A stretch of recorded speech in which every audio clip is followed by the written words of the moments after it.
I believe, and I know for a fact that this industry got so saturated over the past 4 or 5 years. It was like this UX term just thrown around, and anyone can go online, do a UX course, and it's just, I'm a UX now. You can just jump into it. And that's all fun and games until you need to get to client. You actually need to start delivering the screen to them. Because at the end of the day, that's all they see. That's all that they can treat you on. They don't care about your UX process. You need to deliver screens. It doesn't matter the size, but it needs to feel right for them, and they're going to critique and give all their opinions. And what happens is these people that do these UX courses or just even study UX, the varsities also started neglecting the design aspect of it. And they just know how to do UX. So that was my inspiration, and I thought I'm just going to hopefully inspire you guys to get down to those basics of principles. So a little bit about me. I love quality and timeless designs on anything. It doesn't have to be UX designs. I'm a husband and a father. I studied OpenWindow, like Esty mentioned, 6 years as an art director directly after I graduated, and then the industry shifted to this UX buzzword that I've spoken about now. I'm a chicken braai master and day trading as a hobby. Principles. All right, so I'll only be focusing on contrast and unity. And the reason for that is with experience, you start noticing there's different patterns. Well, there's the same pattern repeating itself through all 10 of those principles. And for me, personally, out of my experience, contrast and unity is the most important one, because you get contrast through. You can use white space to create contrast. You can use hierarchy to create contrast. So a lot of these things are similar, very individual or like little aspects on their own. But if you can nail contrast and unity, and hopefully with my examples, you'll understand why. I like the definition of principles when I googled it, and it was really just a fundamental truth or proposition that serves as a foundation for a system or a belief or for a chain of reasoning. And I like that last part, the chain of reasoning, because that carries over to your client work. If they start questioning things, you can get back to your principles and you can counter them, because that's your reasoning. This is why things work. And one client is not going to change the wheel of design principles. It's been through the ringer over hundreds of years. So I'm going to start with this one, a painting called The Nightmare by Henry Fuseli. And the contrast that you see here is not the obvious of the black and white, but the contrast in beauty and ugliness. That's one form of how you can apply contrast. It's placing those two or more elements with opposing characteristics together in a space to create that contrast. The surrounding scene has these elegant, luxurious fabrics creating these flowing lines, and then you have this woman that portrays a sense of beauty in her own appearance and dynamic pose. The other figures in the room, while not taking up much space in the composition, gives a stark counterpoint because of their strangeness. Then you have unity. What the artist did was unity by using color. Look at how the artist uses yellow on our linen in the foreground. And then you also have that same yellow highlighting the strange creature sitting on top of the figure. And then a very subtle touch of yellow from the necklace on our main figure. So the artist brings these three main objects together by simply unifying them with color. So another example of this, if we look at how interior works, and again, interior is, it's all around us.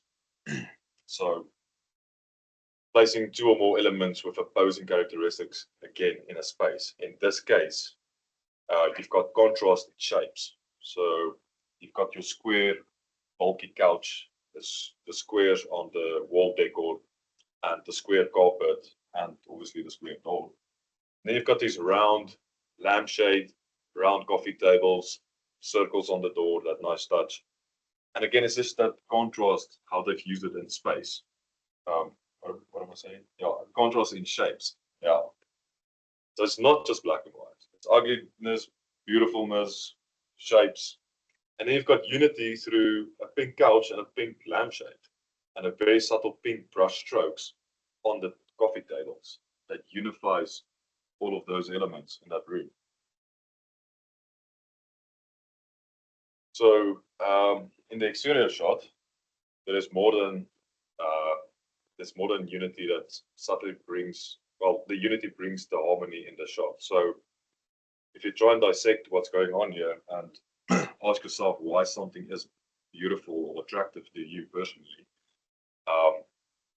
there's unity in shapes again here with the small square tiles in the pool.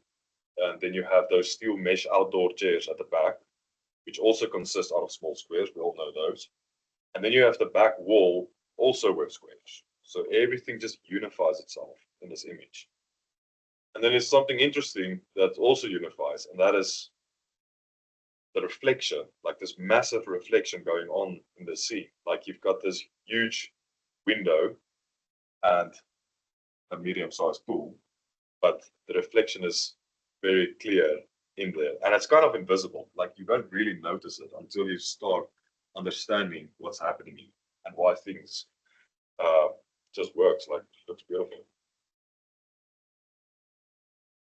So in this animation, Puss in Boots, understand how they apply the contrast in size here. How they've made 80% of the scene to accommodate the antagonist. The wolf itself is 50%, and then you have the background, the same color as the wolf. You have Puss in Boots perfectly balanced out through its color and relationship with the table. Observe how the wolf's arm also steals away some of that color on the table. So the contrast in sizing applies to almost any design element on a page, text, images, wall design system, and so on. So implications of how big or small you decide to make each element in a specific scenario can make or break a design. Yeah, this whole scene was just for that antagonist. And I think this was the first cut when you see the wolf. It was quite an entrance. Then you have, this is a print at one Grand Prix in, I don't know, 2017 or something, done by Wine Art for the Opel band. And it reads there, because you can't, but it reads there, no matter how heavy the load. So there's contrast in framing the emphasis on what's going on here. So contrasting the destruction of the old and the start of new beginnings. There's unity through an emotional sense of the loss of the burned down forest and the physical labor of replanting. So yeah, I think information architecture also comes to mind when you want to unify certain features. You gotta think, what does this mean for the user on the other end that's going to use this? How do they unify in their own mind? We as humans, how do we unify certain categories? That's something important to consider. So yeah, emotion also plays a big role.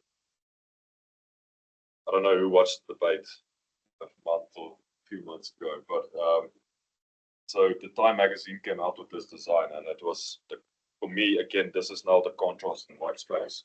They're using white space to create contrast. So look how cleverly they've used the white space to give the feel that there's nothing to say, because that's what Biden's speech was against strong.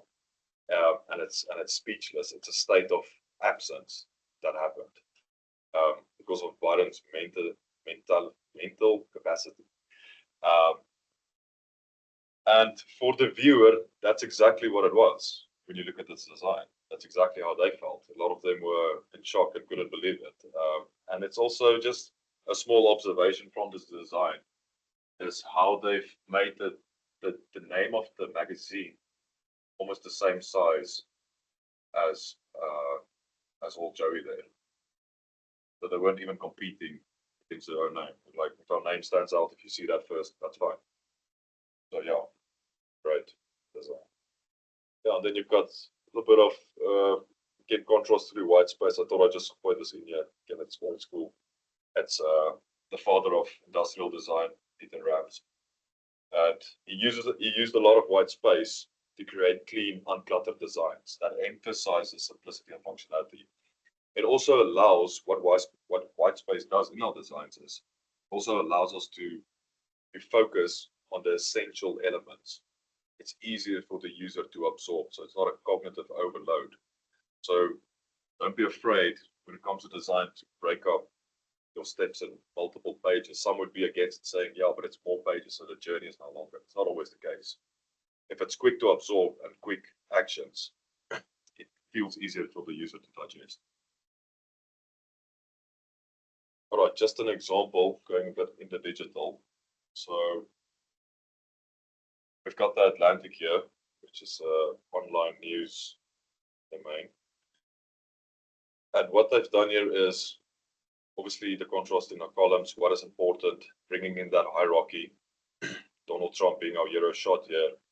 Then on the left, less important, on the right, least important. So sizing. And interesting for me was the fact that, and I think my art direction kick in here, was the fact that you've got that logo in red, you've got the subscribe button in red, those two colorate, and the hero shot with Trump and his cap is also red. It's almost like this whole landing page or first page, it just, everything feels unified, even just through the selection of an image of what's the hero shot going to be. Unifies everything.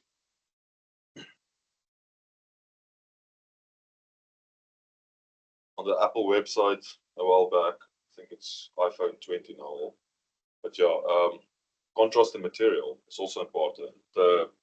Think about it, contrast in hard and soft, those elements. Hard titanium products is our hero shot here, it's our product shot. And then soft, sandy, dust-like feel with the typography. There's unity through color as well. They could have so easily, you see it, yeah. So that's white, and then that's the same color as our titanium. And they could have so easily made that white as well, iPhone 15 Pro, but they didn't. It's like the small touch that they've also kept with the color of the product that they're trying to sell, unifying it again. And then a contrast with hard and soft materials. Some random websites. What's interesting for me is this might look obvious, but using your components again to relate to some typography. So it's a component and typography working together, also to unify that. And again, unity in our design systems. When I wasn't sure if I wanted to put in the slide because it looks so generic and obvious and so watered down, talking about design systems and consistencies, but it's overlooked so often. So if you use icons that has a round edge or corner of a certain pixel, like a 4-pixel corner, then try and incorporate that principle, that 4-pixel, across multiple components consistently. And it would look something like this. So that unity involves organizing elements of design in a way that they appear to belong together and form a cohesive whole. Small things, but it goes a long way.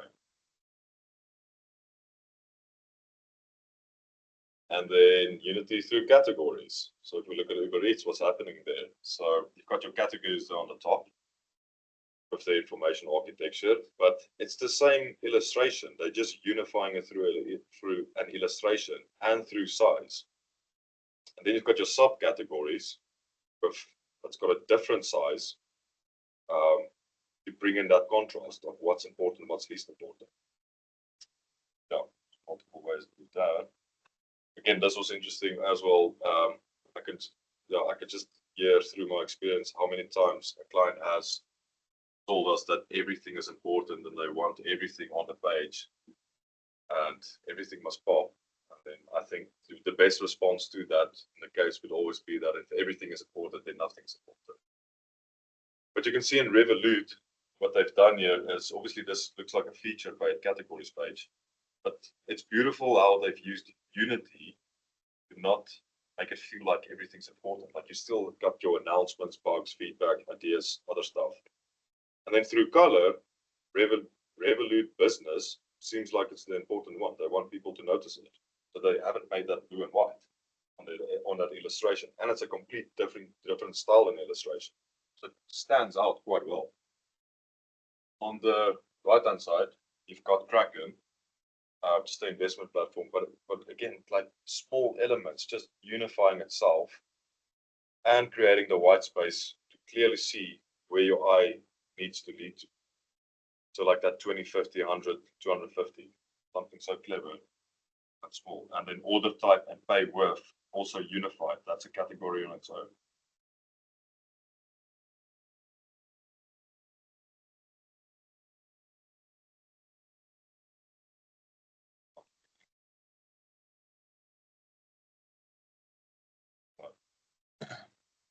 It's important to know that contrast and unity is not only a black and white that most would think it is.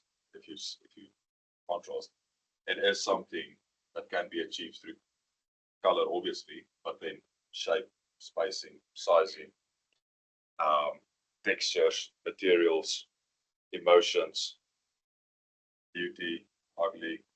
It's a lot of things. It's just being opposite about everything, and then you can create contrast in something. So, if you got to start with a design and you've got all the requirements from the business, that you know what you have to do, it's important to also just start with inspiration and don't go too far off with, I want to say, impossible inspiration. Like you get this like on Dribble a lot where it's not real. Like you're never gonna get a client that's gonna have those screens. Like start with actual work that there's real clients out there for. So Bobbin is a very good inspiration tool. It's of actual businesses that exist and all their screens and all their flows. And see how they do it. See, look at those competitors. But Dribble is also good for just a splash of something new, or maybe something sparks or something connects to itself. And then I want you guys to, while you go through that, notice what is good design and absorb that. Like try and dissect a good screen and ask yourself why the screen looks good and why it works. Take it apart. Try and see where you can find design principles being applied in that screen. And that's how you train your mind and just put a different lens on your eyes to see through the world, like where these elements work all around us. Yeah. This is my saying. I thought while I was busy doing this, I always thought like when you showcase your work to stakeholders, never let them feel or make them think to themselves that they could have done it. Because if that's the case, you're probably missing principles that's needed in those designs.